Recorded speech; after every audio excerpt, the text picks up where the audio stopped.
Nangi punsina khom thang di chingbiri nang naigi Nangi khonjela habla su chaina Fauri ye taning badi nangi wahai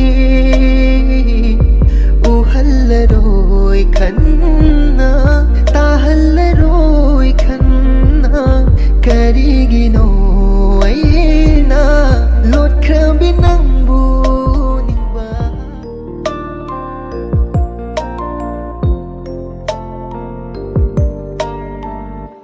aibu na theiba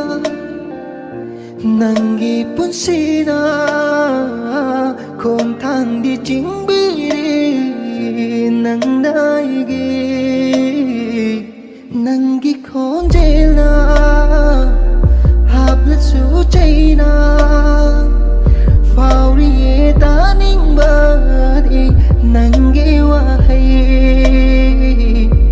Uhallaroi khanna tahallaroi khanna karigino aina lot khabi nangbu ningba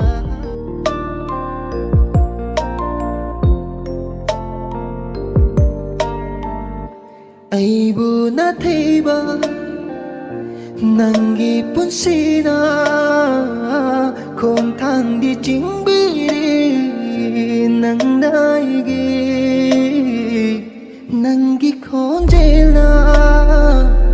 habla su chaina Fauri ye taning badi nangi wahai Uhallaroi khanna tahallaroi khanna karigino aina lot khabi nangbu ningba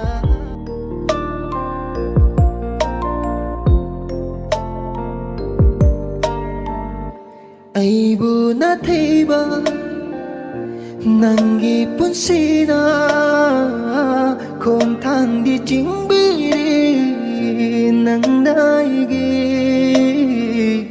nangi khonjela habla su chaina Fauri ye taning badi nangi wahai Uhallaroi khanna tahallaroi khanna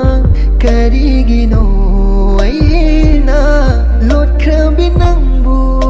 ningba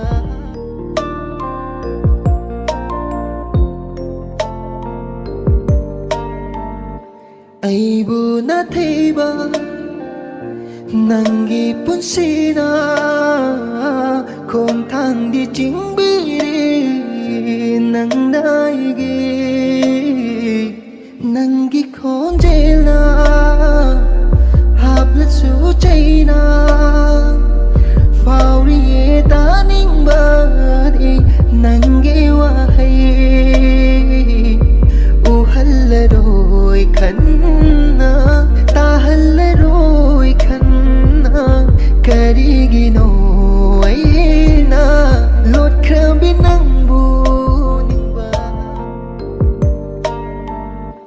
aibu na theiba nangi punsina khom thang di chingbiri nang naigi